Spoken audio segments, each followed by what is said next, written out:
처음 불러본 곡이죠.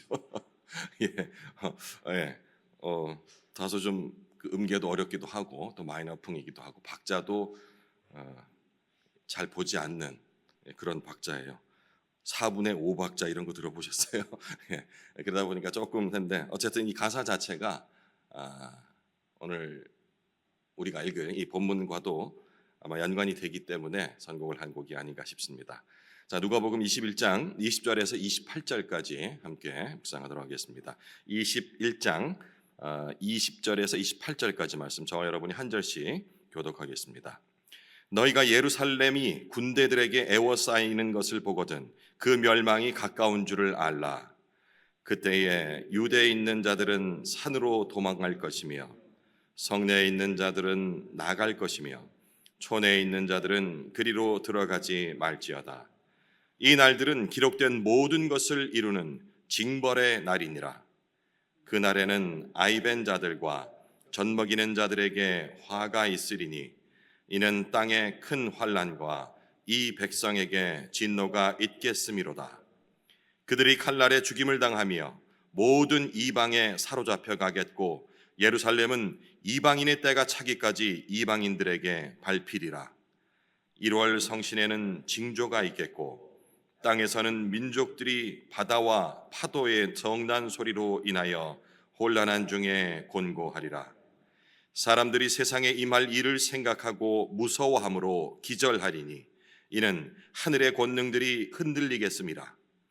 그때에 사람들이 인자가 구름을 타고 능력과 큰 영광으로 오는 것을 보리라. 함께 읽겠습니다.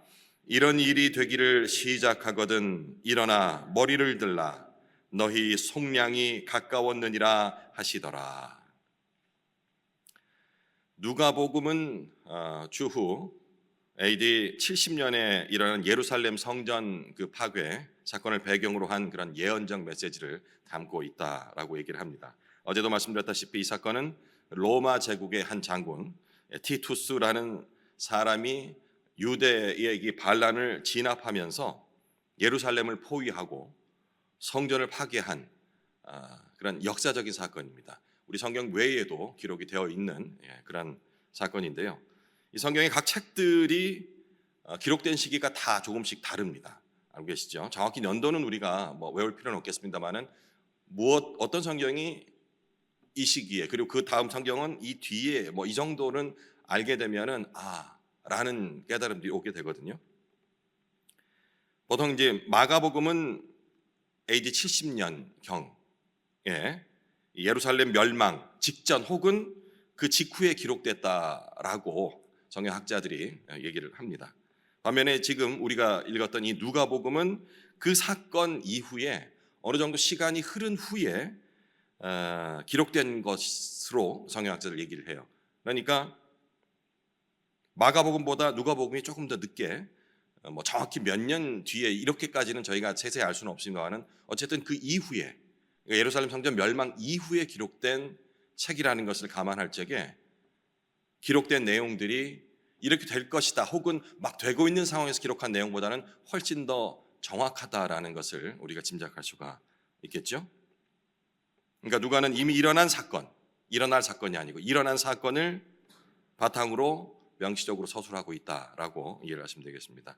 예수님께서 오늘 본문에 언급하신 내용은 성전 파괴 사건을 지금 염두에 두고 동시에 인자, 그러니까 예수 그리스도께서 다시 재림할 것이라는 이 종말론적 관점까지도 함께 담고 있습니다. 특히 24절에 주목해야 될 단어가 나오는데요.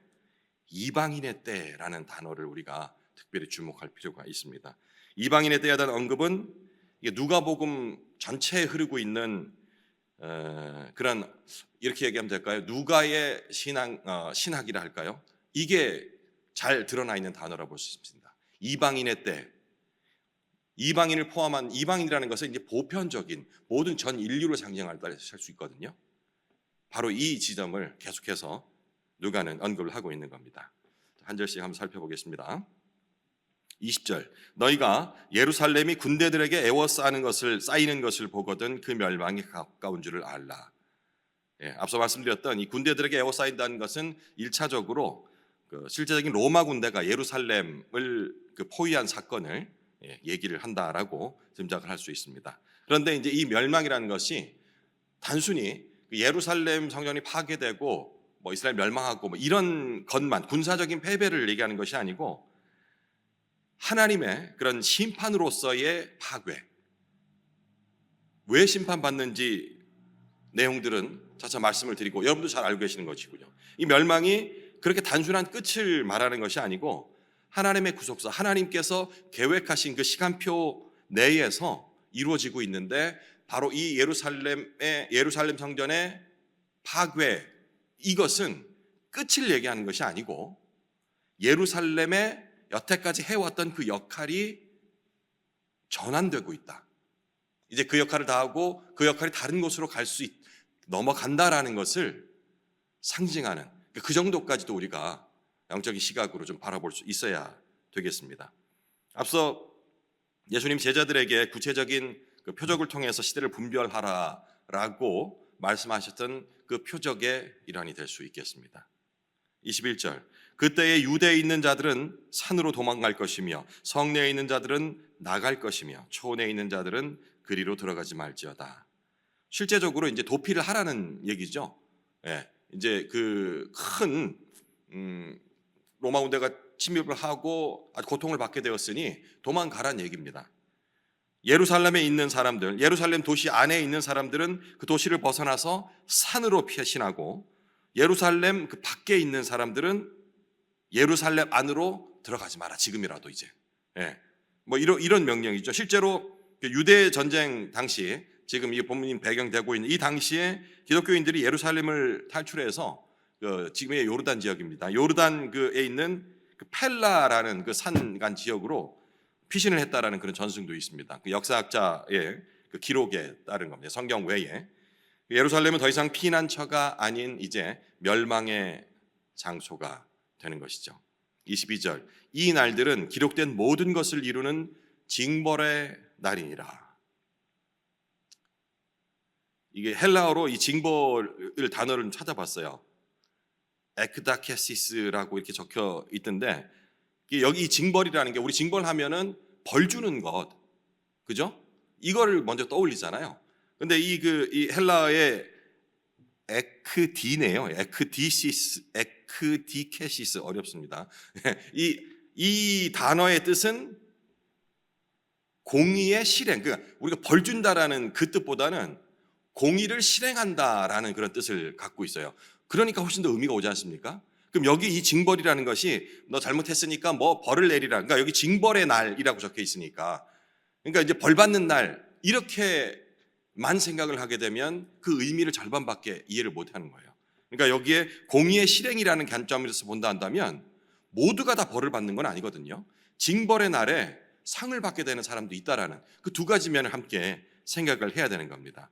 결국 성경에서 이 공의라는 것은 좌로나 우로나 치우치지 않는 하나님의 공정한 뜻을 얘기를 한다고 생각할 수 있겠죠. 구약의 이사야서나 호세아서 등에도 이 징벌의 날에 대한 얘기들이 나옵니다. 조금 다르게 표현도 하는데요. 여호와의 날이라고 얘기도 하고요. 다른 말로 하나님의 심판의 날이다라고도 얘기를 하는 것이 바로 지금 오늘 본문의 징벌의 날이라고 표현된 그 날이 되겠습니다. 징벌의 날을 기록된 모든 것을 이루는 날이라고 지금 누가복음엔 기록이 되어 있습니다. 이 날들은 기록된 모든 것을 이루는 징벌의 날이니라. 기록된 것이라는 것은 뭘까요? 구약의 예언들을 말합니다. 이미 구약의 예언들에 대해서 지금 이 말씀을 듣고 있는 사람들, 특히 제자들을 비롯해서 유대인들, 이스라엘인들은 잘 알고 있었어요. 이 예언들에 대해서는 굉장히 잘 알고 있었던 거예요. 하지만 연결시키지 못하고 있는 그들에게 이 심판의 날은 이미 구약에 선지자를 통하여서 예언된 하나님의 뜻이 이루어지는 것이다 라고 지금 상기를 시키고 있는 거죠. 23절, 그날에는 아이벤 자들과 젖먹이는 자들에게 화가 있으리니 이는 땅의 큰 환난과 이 백성에게 진노가 있겠음이로다.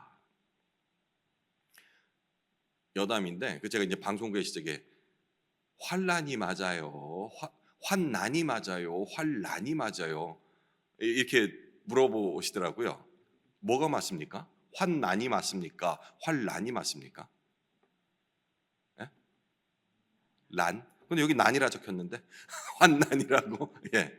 둘 다 맞습니다. 예. 그냥 혼용해서 사용할 수도 상관없겠습니다. 예. 이거 되게 진지하게 물어보시더라고요. 해서 왜냐니까 이제 바르게 읽고 싶은데 어디는 환란이라 돼 있고 어디는 환난, 이게 혹시 의미가 다른 건가라고 물어보시는 분 계시더라고요.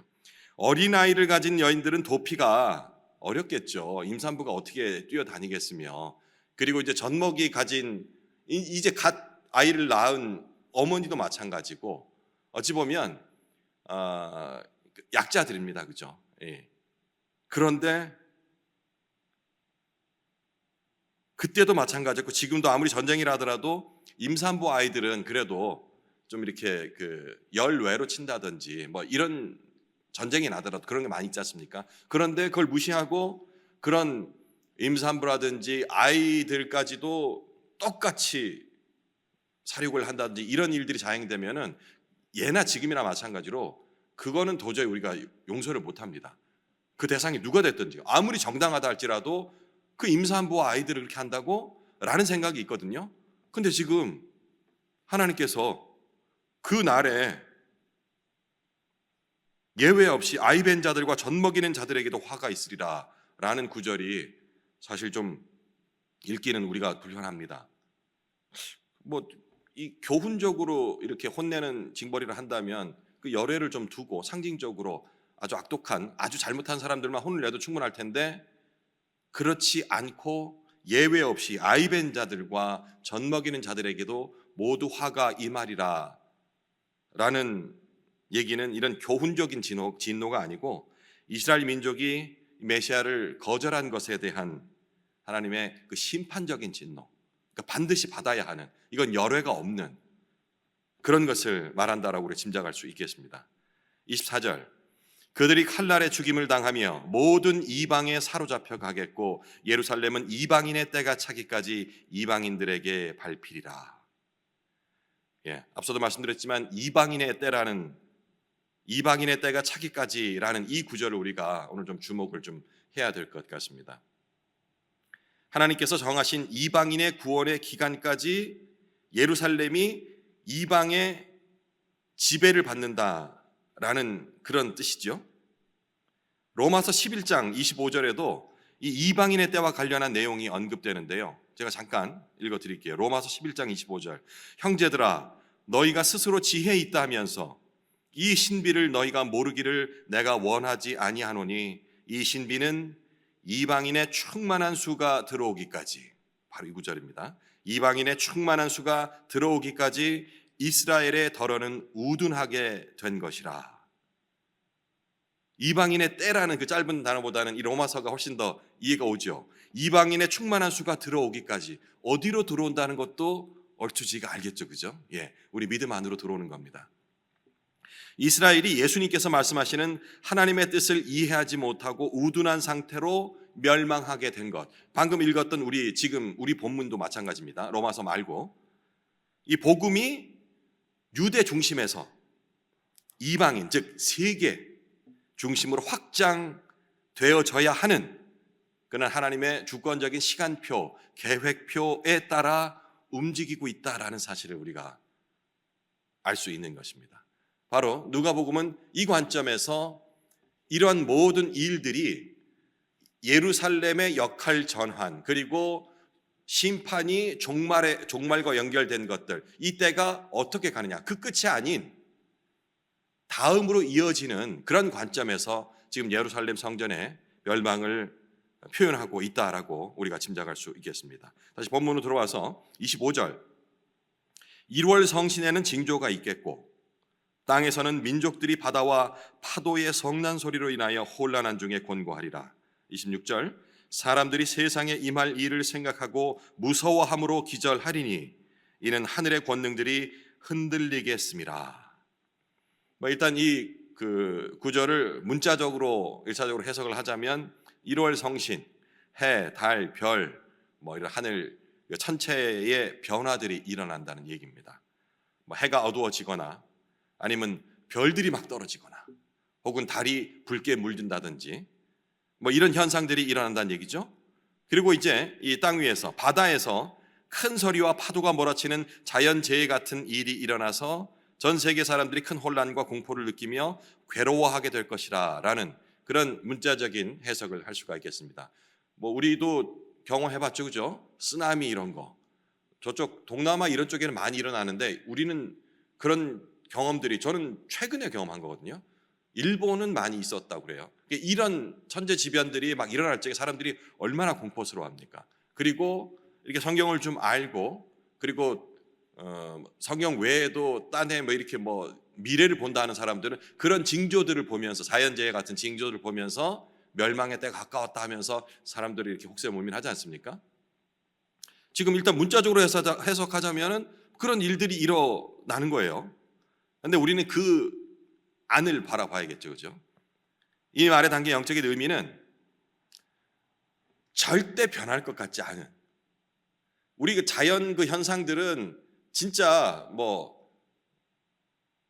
이렇게 특별한 일 아니고서는 이렇게 안정적이잖아요. 봄, 여름, 가을, 겨울이 있고 잠시 덥기도 하고 춥기도 하지만 그 때에 따라서 가기 때문에 이것이 뭔가 한꺼번에 바뀔 거라고는 사람들이 보통 생각을 잘 안 해요. 그러다 보니까 더 놀라는 거예요. 자주 이런 일들이 있다 한다면 별로 안 놀랄 텐데 때가 되면 해가 뜨고 그 다음에 그 시간이 지나면 해가 지고 달이 뜨고 이거에 익숙해 있던, 이건 절대로 불변하는 진리야까지도 생각하는 그런 것들이 흔들리기 시작하면 사람들이 굉장히 혼동스럽고 겁먹습니다. 이 유대인들이 이런 자연의 어떤 순리 자체와 같이 믿고 있다는 것이 바로 성전 신학이에요. 예루살렘 성전 절대로 멸망하지 않을 것이다. 이것과도 연결시켜 볼 수 있는 거예요. 자연재해에 해가 뜨고 달이 뜨고 뭐 이런 것들은 절대 변할 수 없는 것이라 생각하는 것, 이런 것들이 하나님 안에서는 하나님께서 그냥 별이 지게 하면 별이 지는 거고요, 떨어지게 하면 떨어지는 것이고, 또 이 뭐 바다가 일렁이게 하면은 다 덮으라 한다면 덮을 수도 있는 것, 이것들을 너희는 이런 현상들을 잊고 있다라는 것에 대한 또 경각심을 갖게 하는 내용일 수도 있습니다. 이게 하나님께서 살아계시다라는 부분을 너희들이 잊지 말아야 할 것이야 라는 것을 깨우치는 내용이라고도 확장해서 생각해 볼 수 있겠습니다. 그러니까 누가의 신학적 관점에서 본다 한다면 그리스도인이라면 이런 징조를 보는 시각이 두려움 자체에 어이구 큰일 났다, 이거 뭐 항상 되던 것이 안 되고 이렇게 되면 안 되는 것들이 되고, 이런 것들을 보면서 두려움에만 머물지 말고 오히려 이런 징조를 보면서 하나님의 살아계심과 그리고 그로 인한 역설적인 소망까지도 품어야 됨을 강조하는 부분이라고도 생각할 수 있겠습니다. 27절, 그때에 사람들이 인자가 구름을 타고 능력과 큰 영광으로 오는 것을 보리라. 28절, 이런 일이 되기를 시작하거든 일어나 머리를 들라 너희 속량이 가까웠느니라 하시더라. 인자는 잘 알고 계시죠? 사람을 얘기할 때도 있는데 여기서 인자는 예수님을 얘기합니다. 다니엘 7장 배경을 한 메시아에 대한 칭호이죠. 예수님께서 구름을 타고 오시는 것을 보리라고 했는데 구름과 관련해서는 우리 목사님이 자주 말씀하십니다. 다시 얘기하는 도 알겠죠? 그 구름 타면 떨어지지 않겠어요? 기억나시죠? 문자적 해석과 비유적 해석의 차이점, 이 부분들을 항상 잘 생각을 하시면 되겠습니다. 속량이 가까웠다는 뜻은 그 예수님의 재림으로 인한 완전한 구원이 그때에 이루어질 것이다 라는 그런 뜻이고요. 여기에 또 심오한 아는 사람들에게는 너무 당연한 것이고 알지 못하는 사람들에게는 너무나도 난해하고 어려운 이 말씀, 이 단어도 들어보셨죠? 이미와 아직. 우리 하나님 나라를 얘기할 적에 이미 시작되었으나 아직 완성되진 않은, 구원도 마찬가지고요, 양자도 마찬가지고, 양자가 되었다 해놓고는 양자가 되어간다고 이런 구절들이 많이 나오잖아요. 이게 이 이미와 아직이라는 우리 기독교, 우리 신앙의 아주 미스테리하면서도 참 신비한 이것을 모르면은 대단히 어려운 얘기가 됩니다. 속량이 가까웠다라는 표현 이 안에도 벌써 이미와 아직이라는 그런 깊은 뜻이 있는 것입니다. 깨달은 자에겐 명료하지만 이 내용을 모르는 자들에게는 무슨 말을 하는지 도대체 알아듣지 못할, 왔다는 거야, 시작됐다는 거야, 아니라는 거야 라는 부분들, 이런 내용이 되겠습니다. 자, 말씀을 정리해 보겠습니다.